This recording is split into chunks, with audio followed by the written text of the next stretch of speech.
maqaa Abbaa, kan Ilmaa, kan Hafuura Qulqulluu, sadan Waaqayyo tokkoo. Ameen. Kabajamtoota fi jaallatamtoota maatii Waaqayyoo, Waaqayyoon kan isin jaallatu akkasumas isinillee Waaqayyoon kan jaallattan akka iyyamaa fi gaarummaa isaatitti guyyaa har'aatiin kan nuun ga'e maqaan Waaqa keenyaa, Gooftaa keenya qoricha keenya Yesuus Kiristoos kan eebbifamee fi kan galatoomee nuuf haa ta'u. Iddoodhuma jirtanitti nagaa Waaqayyoon isin gaafadhaa. Akkam jirtanii? Ameen. Maqaan Waaqa keenyaa, Gooftaa keenya Yesuus Kiristoos kan eebbifamee fi ol kan jedhe nuuf haa ta'u. Egaatii akka iyyamaa fi jaalala isaatitti sagantaa keenya irraa kan ittiin eegallu waa'ee barumsa keenya, waa'ee giiftii keenya dubaroo Maariyaam dhalachuu ishee kan waliin ilaalludha. Egaatii giiftiin keenya dubaroo Maariyaam raajotii hedduun waa'ee ishee dubbataniiru. Abbootiin keenya darban bara kakuu moofaa keessa warreen turan waa'ee ishee baay'ee haasa'aniiru. Waa'ee ishees raajiidhaan dubbatanii jiru. Abbootiin keenya qulqulloonni jechuudha. Egaatii isaan keessaa har'a waa'ee ishee kan dubbate ilma Daawit kan ta'e Solomoon weedduu isaa isa weedduu caalu irratti boqonnaa 4 lakkoofsa 15 irratti ati Libaanos keessaa bishaan yaa'udha yookaan laga yaa'udha jedhee isa dubbate waliin ilaalla. Egaatii Solomoon ilma Daawit Waaqayyoon isaaf maqaa kan inni baase Yididiyaa jedheetu kan ilma jaallatamaa jedheetu kan baaseefidha. Egaa Solomoon waa'ee giiftii keenya dubaroo Maariyaam akkuma abboota isaa isaan akka Ermiyaas, isaan akka Isaayyaas, qulqulloota abbootii raajota wajjiniin kan akka Daani'el fa'aa wajjiniin waa'ee giiftii keenya dubaroo Maariyaam dhalachuu giiftii keenya dubaroo Maariyaam raajii dubbateera. Raajii isaa kana keessattis waa'ee giiftii keenya dubaroo Maariyaam kan inni dubbate ati Libaanos keessaa bishaan yaa'udha yookaan laga yaa'udha jedheetu kan dubbatedha. Isa kana irratti giiftii keenya dubaroo Maariyaam raajii bara raajotaa keessa dubbatameef irraa bara kana keessatti immoo bara kakuu haaraa keessatti immoo kan isheen ilaalamtudha jechuudha. Bara kakuu haaraatti yemmaa ceenu bara kakuu haaraatti yemmaa ceenu jala bultii bara haaraa kan taate giiftiin keenya dubaroo Maariyaam waggaa 5485 jala bultii bara haaraa yookaan bara haaraa jala kan nuuf dhalattedha. Bara kana keessattis giiftiin keenya dubaroo Maariyaam kan isheen addunyaa kanatti dhufte fakkeenya qaba. Fakkeenyi isaa kunis Nohii bara warri Sodoom cubbuu dalaganiin Gooftaan keenya Yesuus Waaqayyoo biyya lafaa kanarratti bishaan gadi buusee namoota Nefruuhaa isa jedhamuun namoota balleessuudhaaf addunyaa samiirraa isaanitti dheekkame. Dheekkamsa isaa kanaanis gara addunyaa kanaatti dhufee namoota bishaan Nefruuhaa kanaan bishaan Nefroo jedhamu kanaan isaan balleessee jedhama.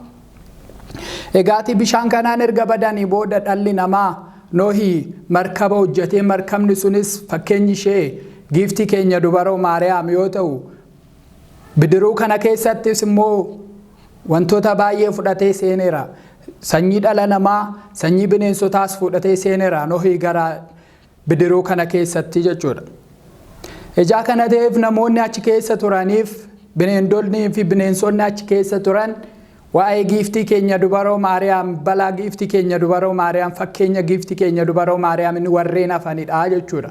Egaa achi keessatti Nohii erga achi keessa galee simbirroon immoo qulqulleetti kan taate simbirroo adiin tokko gara addunyaa kanaatti ergee isheen bishaan lafa kanarraa hafuusaa bishaan lafa kanarraa hirrachuusaa isaaf kan ta'e immoo fakkeenya fiddeefi dhufte. Akkasuma giiftiin keenya dubaroo Maariyaam dhala namaatirraa addunyaa dhalli namaa addunyaa kanarra jiraatan hundumti isaaniitu gabrummaa diinaa jalaa ba'uu isaaniitiin kan ittiin beekamu. Giiftiin keenya dubaroo Maariyaam kan isheen fiddee gara keenya dhufte fayyisaa addunyaa kan ta'e akkuma dura ilaalle waggaa 5,485 jala bultii bara haaraa jala bultii bara araaraa gooftaan keenya Yesuus Kiristoos itti dhalatu jala dhuftee addunyaa kana irratti nuuf dhalatte isheenis. Kanaafuu nus hundumti keenya iyyuu gammachuudhaan ishee kan kabajnu ta'a guyyaa kanaa jechuudha. Egaatii giiftiin keenya dubaroo Maariyaam erga addunyaa kanaatti dhuftee booda gooftaa keenya Yesuus Kiristoos kan isheen nuuf deessee jechuudha. Yoo akka cubbuu keenyaa ta'e immoo namoonni baay'een kan akka Raaheel kan akka Liyaa dhalataniiru biyya lafaa kanatti. Garuu immoo gooftaa keenya Yesuus Kiristoos ilma abbaa dhalaniitoo addunyaa kanatti nuuf fidanii nuufis fayyina laachuu nuuf hin dandeenye. Abbootiin keenya baay'een kan akka Abrahaam kan akka Daawit isaaf sanyii ta'uudhaaf waa baay'ee godhaniiru. Egaa addunyaa kanaatti kan isheen dhufte gooftaa keenya Yesuus Kiristoos irraa dhalatee addunyaa kanaatti immoo isa nu fayyisee fayyina sababa fayyina keenyaa kan taate giiftiin keenya dubaroo Maariyaam guyyaa har'aa kanatti kan ishee kabajnu dhaloota ishee kan kabajnu. Kanaaf dhaloonni kee dhaloota keenya jenneetu kan ishee jaallannee kabajnu. Maaliif dhalli namaa bara sana keessa kan inni dhalate jechuudha. Bara aduu guyyaa giiftiin keenya dubaroo Maariyaam dhalattu dhalli namaa dhalate. Gabrummaa jalaa ba'uu jechuunu tokkummaa bilisummaa argachuu jechuunu kunu dhalachuu jechuudha. Akka haaraatitti dhalachuudha. Giiftiin keenya dubaroo Maariyaam erga addunyaa kanaatti dhufte dhalli namaa bilisummaa argate waan ta'eef jechuudha. Egaa akka cubbuu fi kabaja akka cubbuu keenya osoo hin ta'in inni isheerraa nama ta'ee akkuma qulqullootaan dubbatamaa ture. Dubreen dubrummaan deessi ilmas Amaanu'el jettee moggaasti jedhee ergamaan Gabri'eel yemmaa dubbatu kan akka Isaayyaas raajii yemmaa dubbatan qulqulloonni darban. Akkasuma immoo giiftiin keenya dubaroo Maariyaam sababa addunyaa kanatti dhufteef cubbuurra adda kan taate bilisa cubbuurraa bilisa kan taate giiftiin keenya dubaroo Maariyaam. Dhalli namaa bilisa ta'uu hin dandeenye hundumtuu cubbuun Addaamirraa dhufe isaan argateera. Gooftaa keenya Yesuus Kiristoos da'uudhaaf kan ga'e homtuun jiru. Isheen Addaamiif kan kennamte Hewaan gannata keessatti cubbuu dalagdeen baala firii kuttee too isa nyaatteen addunyaa kana jannata keessaa dhalli namaa ari'ame. Dhalli namaa jannata keessaa ari'ame sun immoo balaa giiftii keenya dubaroo Maariyaamin gara jannataatti deebi'e. Maaliif firiin jireenyaa isheerraa argameera waan ta'eef akkuma Hewaan addunyaa kanarraa addunyaa jannatarraa nu ariisiste giiftiin keenya dubaroo Maariyaam immoo gara addunyaa jannataatti nu deebiste.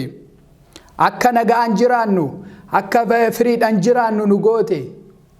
Bilisummaa argannee akka jannata keessa jiraannu nu goote. Cubbuu keenya har'as balaa cubbuu keenyatiin kan achi baane balaa isheetiin kan itti deebinee jechuudha.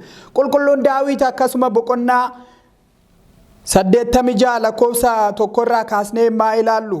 መሰረታቲሃ ውስጥ አድባር ቅዱሳን ያበድሮሙ እግዚአብሔር ላናቀጸ ጽዮን እንኩሉ ታህይንሁ ጀዴ ዱበቴ ጅራ ከነስ ጀቹኒ ሁንዴወን ኢሼ ከኔብፈመኒዳ ቱሉወን ኢሼቲስ ቱሉወን ኢሼቲ ያዕቆብ ራ ዱንኳን ያዕቆብ ከንጀባቴ ዋቀዮ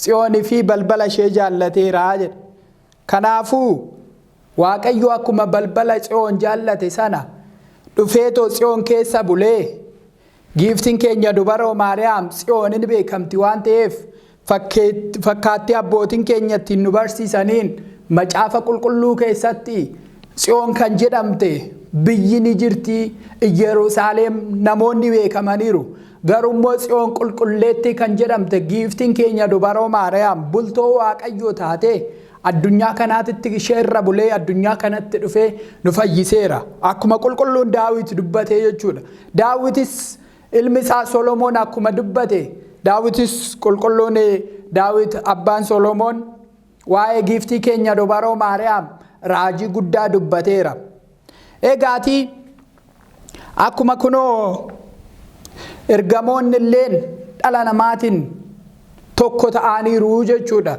Dhala namaatiin tokko kan ta'an ergamoonni dura hojiin isaanii kan ture Waaqayyo biraa deddeebi'aniitu Addaam tajaajiluu ture. Egaa Addaam tajaajilan kana yemmaa kana garuu samii fi Waaqayyoo fi lubbuun teessoon Waaqayyoo fi Addaam iddoon jiru dhiyoo waan tureefi yemmaa kana deddeebi'anii Addaamin isaaf ergamaa turan Addaamidhaaf. Balaa cubbuu keenyatiin gara addunyaa kanaatitti dhufnee ergamoonni nurraa fagaatanii balaa cubbuutiin ergamoonni fi namoonni adda baba'anii balaa cubbuutiin laftiif samiin adda baba'e balaa cubbuutiin namoonni fi qulqulloonni adda baba'anii balaa cubbuutiin dhalli namaa iddoo lamatti kaawwamee iddoo lamatti qoodamee cubbamaa fi qulqulluu jedhamee laallame balaa cubbuutiin. Egaatii akkuma kana ergamoonni fi giiftiin keenya dubaroo Maariyaam dhalachuu isheetiin ergamoon Addaamii fi ergamoonni tokko ta'anii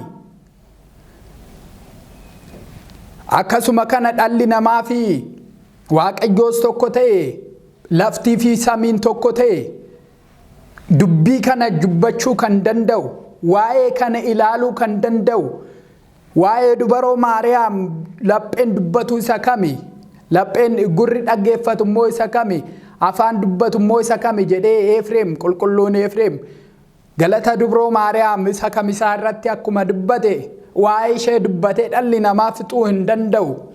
Maaliif? Sababa fayyina keenya waan taateefu. Sababa fayyina isaanii dhaloonni namaa baay'ee ilaalanii turani. Baay'ees namoota irraan sababa godhatanii too ilaalaa turani. Garuu immoo homaa iddoo sanatti namoonni dhalatanis bara haaraa bara gabrummaa sana keessa namoonni dhalatan homaa gochuuf hin dandeenye dhala namaati. Giiftiin keenya dubaroo Maariyaam garuu tulluu Libaanos irratti haadha shaanna irraa abbaa ishee Iyyaaqeem irraa qulqulloota irraa dhalattee akkuma Addaam akkuma haati mana Addaam gannata keessaa nu ariisiste giiftiin keenya dubaroo Maariyaam immoo tulluu Libaanos irratti mana gannataatti nu deebistee jechuudha. Egaa ammaa kanatti ammaa ilaallu giiftiin keenya dubaroo Maariyaam balaa Ayuudonni ammaa itti ka'an haati shaannan abbaa ishee Iyyaaqeem fudhatanii gara tulluu Libaanositti jaraa deemani. Egaa giiftiin keenya dubaroo Maariyaam raajii dubaroo Maariyaam irratti akkuma ilaallamu gara haadha ishee keessa teessee raajoltii baay'ee gurguddaa hojjechaa turte. Akkuma gooftaan keenya Yesuus Kiristoos gara haadha isaa keessa taa'ee gara Elsaabeex immaa deemtu. Gara Yohaannis gara Elsaabeex keessa taa'ee akkuma sagadeef isheenis raajotii baay'ee gurguddaa hojjechaa turte gara haadha ishee keessa teessee jechuudha. Egaa raajiiwwan gurguddaa kana hojjette keessaa inni tokko firaa Hannaa kan ta'e tokko inni du'ee jiru tokko ka'eetoo yaa qulqulleetti siif galanni haa ta'u laphee kee garaa kee keessattis kan baattuuf galanni haa ta'u jedheetoo deebi'ee kan itti du'edha jechuudha. Boqonnaa dhala namaa waan taateef giiftiin keenya dubaroo Maariyaam gara tulluu Libaanos irratti deemtee yemmaa achi teessu sana achitti yemmaa dhalattu sana tulluu Libaanositti deemtee dhalachuun ishee sun fakkeenya nuuf. Fakkeenyi isaa immoo akkuma gooftaan keenya Yesuus Kiristoos Beetaliheemitti dhalate dhala namaa kamiifiyyuu inni qixa waan ta'eefu warreen gad of qabamaniif warreen cubbuudhaan bitamaniif isaan fayyisuudhaaf waan ta'eef mana namaa keessatti miti gooftaan keenya Yesuus Kiristoos kan dhalate. Osoo mana namaa keessatti dhalatee inni kuni kan Yoosefi osoo mana Yoosef keessatti dhalatee inni kuni kan Yoosefi osoo mana dubaroo Maariyaam mana Iyyaaqeemii fi Hannaa keessatti dhalatee akkasuma jedhu turan. Akkasuma kanumaan giiftiin keenya dubaroo Maariyaamis tulluu Libaanos irratti kan isheen dhalatteef eeyyamaa fi jaalala Waaqayyo waan ta'eef tulluu sana irratti kan mul'ate ifa addunyaa kanaati waan ta'eef achirratti ol baatee dhalachuun ishee kan inni ibsu giiftiin keenya dubaroo Maariyaam ilma dhala namaatiif deessee fayyina waan deessuuf nama hundumaaf qixa kan ta'e fayyina waan deessuuf achirratti dhalattee jechuudha. Kan nama kamiituu miti. Kan nama tokko lamaa miti giiftiin keenya dubaroo Maariyaam. Fayyina dhala namaati hundaaf fakkeenya waan taateef achitti kan isheen dhalattee jechuudha. Akkasuma bara 5,500 dhalli namaa gabrummaa diinaa jala himmaa turu sana gabrummaa diinaa jalaa ba'uudhaaf dirqama giiftiin keenya dubaroo Maariyaam dhalachuu qabdi. Kanaafummoo gooftaan keenya Yesuus Kiristoos akkuma dubbate raajonni baay'eenis akkuma dubbatan haadha isaatirraa dhalachuudhaaf immoo haati isaa gara lamaaninuu dubree ta'uu qabdi. Kana jechuun fooninis lubbuudhanis dubree ta'uu qabdi. Yaada isheetinis qulqulluu kan taate akkuma raajotiin abbootii keenya akkuma dubbatan giiftiin keenya dubaroo Maariyaam gara lamaaninuu qulqullummaa qabdi. Lubbuudhanis foon isheetinis qulqulluudha jechuudha. Cubbuun Addaam dhaloota gara dhalootatti dhufaa deemaa dhufe sun ishee waan tokkoyyuu isheen arganne jechuudha. Cubbuu dhala namaa keessaa ba'uudhaaf isheen akkuma dura dubbanne dirqama dhalachuu qabdi. Haannaa fi Yaaqeem irraa akkuma raajiin dubaroo Maariyaam akkuma dubbatu karaa mootummaatiinis karaa mana amantaatiinis kan isheen dhalatte jechuudha giiftiin keenya dubaroo Maariyaam. Osoo sababa tokkoon qofa ta'e yookiis osoo mootummaarraa qofa dhalatte gooftaan keenya Yesuus Kiristoos kan inni dhufe moototaa fi qofa malee dhala namaa biraatiif miti jedhama ture. Osoo immoo karaa mana amantaatiin lubootarraa qofa kan dhalatte ta'e gooftaan keenya Yesuus Kiristoos akkasuma lubootaaf dhufe malee tajaajiltoota mana amantaa dur bara kakuu moofaa keessaa kan akka Aaroon gooftaan keenya waaqni keenya isaaniif abdii kenneefi isin irraa qofa lubummaan kan Aaroon jedheetu akkuma dubbate kan Aaroon jedheetu akkuma dubbate leewotaaf qofa lubummaan jedheetu akkuma dubbate kanas leewota qofa fayyisuudhaaf dhufee qulqullummaa isaanii qofa isaaniif fayyisuuf qofa dhufe jedhamee beekama ture. Garuu akkasuma giiftiin keenya dubaroo Maariyaam kan akka Aaroon irraa asiin immoo luboota kan ta'an kan akka Aaroon irraa mootummoota kan ta'an kan akka Daawit irraa sanyii lamarraa dhalattee addunyaa kanaatti dhuftee jechuudha. Fakkeenya ta'uudhaaf dhala namaatiif cubbuun dhala namaa waan isheedhaan haqamuufi jechuudha. Egaati gooftaan keenya Yesuus Kiristoos isheerraa dhalatee gara addunyaa kanaatti kan inni dhufe cubbuu keenya hundumaa nuu dhiisee gara mootummaa isaatitti nu gashuudhaafi. Egaa mootummaa Waaqayyoo dhaaluudhaafuu giiftiin keenya dubaroo Maariyaam dirqama addunyaa kanaaf barbaachisti. Waggaa har'aa kana keessa bara keessa jirru kana keessayyuu giiftiin keenya dubaroo Maariyaam qulqullummaa argachuudhaaf dhalli namaa gara Waaqayyootitti deebi'uudhaaf giiftiin keenya dubaroo Maariyaam dirqama barbaachisti. Ishee argachuudhaaf immoo akkuma ishee kasoomina qabaannee bultoo Waaqayyoo ta'uudhaaf akka isheetitti kasoomina qabaannetu kan argamuu qabnaa jechuudha. Yoo akkas hin taane immoo dhalli namaa fayyuu hin danda'u. Yoo kasoomina qabaanne yoo tokkummaa fi jaalala qabaanne malee dhalli namaa fayyuu hin danda'u. Fakkeenya fudhadhaa. Giiftii keenya dubaroo Maariyaam fakkeenya fudhadhaa. Akkuma qulqulluun Phaawulos ana akkumani gooftaa fakkaadhu isin immoo ana fakkaadhaa. Akkuma jedhe Phaawulos illee fakkaachuudhaaf kan baay'ee yaadnu giiftii keenya dubaroo Maariyaamis fakkaachuudhaaf baay'ee yaaduu qabna. Isheen bultoo Waaqayyooti dhuguma wanti ishiirraa barannu garuu waa baay'eetu jira. Kasoomina ni baranna. Wanta tokko yemmaa itti himame xinxalliidhaan ilaaluu ni baranna. Egaa haati keenya dubaroo Maariyaam gara addunyaa kanaatti kan dhufte hunduma keenya fidaa jechuudha. Egaa Haannaa fi Iyyaaqeem irraa dhalattee gara addunyaa kanaatti dhufte cubbuu dhala namaa haqsiistee jireenya bara baraa kennitee fi isheerraa kan argame qulqulloonni abbootiin keenya ishee galateeffachuuf dubbii kan dhaban jechoota kan dhaban addunyaan kun waraqata ta'ee bokkaan inni samiidhaa gadi roobu immoo waraqaa qalama ta'eetoo ishee barreessinee fixuu hin dandeenyu waa'ee giiftii keenya dubaroo Maariyaam. Maaliifii dhalli namaa fayyina ittiin argate waggaa 5,500 jechuun wanta qalaalatti ilaalamuu miti jechuudha. Wanta salphinatti ilaalamuu miti waggaan 5,500. Fayyinni kan ittiin argamu giiftiin keenya dubaroo Maariyaam gara addunyaa kanaatitti dhuftee akkasuma immoo gooftaa keenya Yesuus Kiristoos nuuf deessee egaa bara baraatiif immoo jireenya nuuf laatteetti. Akkuma Hewaan gannat keessaa nu ariisiste giiftiin keenya dubaroo Maariyaam immoo gannata keessatti nu deebisteetti. Cubbuun dhala namaa itti naqameera. Foonii fi dhiiga isaa ittiin fudhanneerra. Dhalli namaa kan ittiin fayye dhugummaan jiru immoo kanuma. Namoonni tokko tokko garuu cubbuun gooftaan keenya Yesuus Kiristoos osoo dhalachuu barbaadee dubroo Maariyaam osoo dhufuu baattee dhala namaa biraarraayyuu dhalachuu jechuu hin danda'a jedhanii namoonni gaafatan tokko hin jiru jechuudha.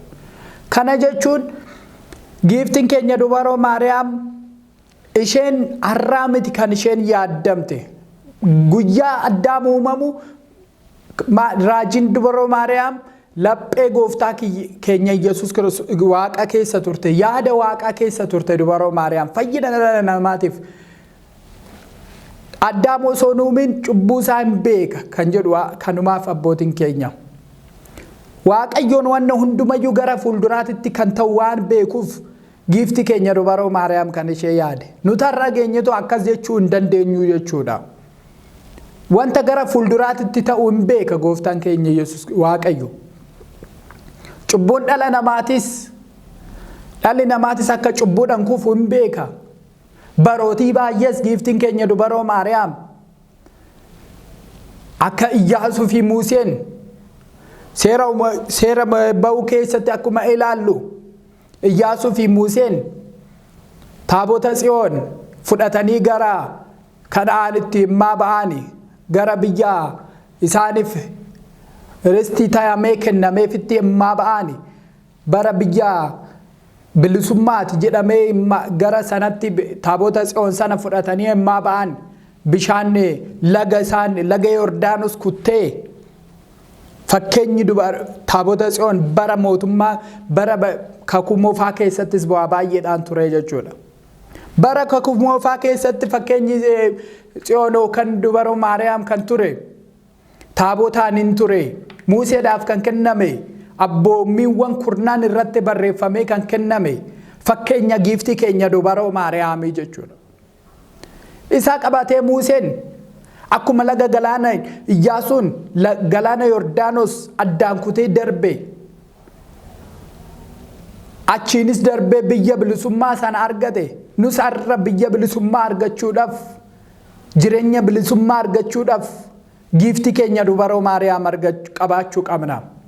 Waggaa 5,500 dhalli namaa gabrummaa diinaa jala ture gabrummaa diinaa sana jala ba'uudhaaf giiftiin keenya dubaroo Maariyaam hin barbaachisti turte jechuudha. Egaasi ijaa kanaaf giiftiin keenya dubaroo Maariyaam addunyaa kana irratti tulluu Libaanos irratti dhalattee nuufis guyyaa har'aa kana kunoo nus hundumti keenyayyuu waa'ee ishee dubbachaa gooftaa keenya Yesuus Kiristoos fayyina keenya waan nuuf kenniteef si galateeffanna jechaati dhaloonni kees dhaloota keenya jechaati giiftii keenya dubaroo Maariyaam galateeffachaa ishee kabajnee ishee galateeffachaa jirra jechuudha. Sababa kanaaf Haannaan waan deesseef tulluu Libaanos irratti dubartoonni baay'een summoo fuudhanii fideemanii achitti ishee dhalaachaa turanii jechuudha. Guyyaa har'aa kanas nus kanaaf fakkeenya godhannee summoo guyyaa caamsaa guyyaa tokko mana keenyatti hojjanneetoo kan fakkeenya kanaaf summoo sanaan ilaalluu jechuudha. Kanaaf foonii fi dhiigni Waaqayyoo kan ittiin argame, jireenyi bara baraa kan ittiin argame, araarsummaa dubaroo Maariyaam malee addunyaan kun hin fayyitu jedhanii akkuma abbootiin keenya dubbatan, nus kana amanneetoo cubbuu keenyarraa walaba ta'uudhaaf giiftii keenya dubaroo Maariyaam kabajnee ishee wajjiniinis tokko taanee ishee irraas kasoominaa fi kadhannaa barree akkuma qulqulloota abbootii keenyaa ishee qabanneetoo gara fuulduraatti deemuu qabnaa jechuudha. Namni dhalli namaa kamiyyuu waa'ee dubaroo Maariyaam sirriitti gadi buusee hubateetoo fayyina ittiin argachuu qaba. Ishee malee dhalli namaa fayyuu hin danda'u waan ta'eef, ishee malee jireenya argachuun hin danda'amu waan ta'eef, kan ilma ishee kabaje haadhas kabajuu qaba. Kan haadha kabaje ilma kabaja waan ta'eef jechuudha. Fayyina kan taate immoo dhalli namaa jaallatu jibbus isheerraa dhalatee addunyaa kanaatti dhufeetoo kan nu fayyise gooftaan keenya Yesuus Kiristoosidha. Foonii fi dhiiga isaas kan arganne kanaaf, jireenya bara baraa kan ittiin arganne karaa giiftii keenya dubaroo Maariyaam malee karaa abbootii keenya kan akka Abrahaam, Isaaq, kan akka Yaaqoob ni miti. Isaan sababa ta'aniiru. Giiftiin keenya dubaroo Maariyaam akka isaan irraa dhalattuuf Yaaqeemii fi Haannan sanyii isaanirraa bu'anii giiftii keenya dubaroo Maariyaam akka da'aniif sababa ta'aniiru. Kanarraan kan darbe garuu isaan nuufis isaanin eebbifamneerra, isaanin ijoollee Waaqayyoo jedhamneerra. Garuu dubaroo Maariyaam arguuf kan akka Abrahaamoo abbootiin keenya raajonni iyyuu giiftiin keenya dubaroo Maariyaam amma dhalattutti ta'aniitoo Simoon inni beeta maqdasii keessatti yookaan mana amantaa keessa waggaa 500 ol kan jiraate Simoon taa'eetoo seenaa isaa immaa ilaallu, taa'eetoo maaloo raajin inni lakkaawwame hafuufi, maaloo inni raajin inni dubbatame suni karaatti hafuufi, raajonni baay'een kan dubbatan callisaniitiyyuu jedheetoo kan gaafachaa ture. Yaa Simoon, amma ati gooftaan keenya Yesuus Kiristoos ilmi abbaa dhalatee addunyaa kanaatti agartutti hin duutu jedhamee itti himameera. Guyyaa kana gooftaan keenya Yesuus Kiristoos yemmaa dhalatu gara mana amantaa deemee, gara mana qulqullummaatti deemee waggaa 500 fi holiin kan ta'e kun deemeetoo gooftaa keenya Yesuus Kiristoos hammateetoo raajii dubbateetoo kan inni boqatee jechuudha. Kanaaf namoonni sirriitti gooftaa keenya Yesuus Kiristoos dhalachuu eegan dubaroo Maariyaam ni beekuu jechuudha. Dubaroo Maariyaam qulqullummaa isheetiin gooftaa keenya Yesuus Kiristoos kan isheen deesse. Kanaaf hundumti keenyayyuu cubbuu keenya irraa adda ba'uudhaaf ishee of fuuldura goonee daandii keenyaa gara fuulduraatti deemuu qabnaa jechuudha. Egaa Waaqayyoon kan nu barsiise, kan nu gorse maqaan Waaqa keenyaa gooftaa keenyaa Yesuus Kiristoos kan eebbifamee fi kan galatoome nuuf haa ta'u.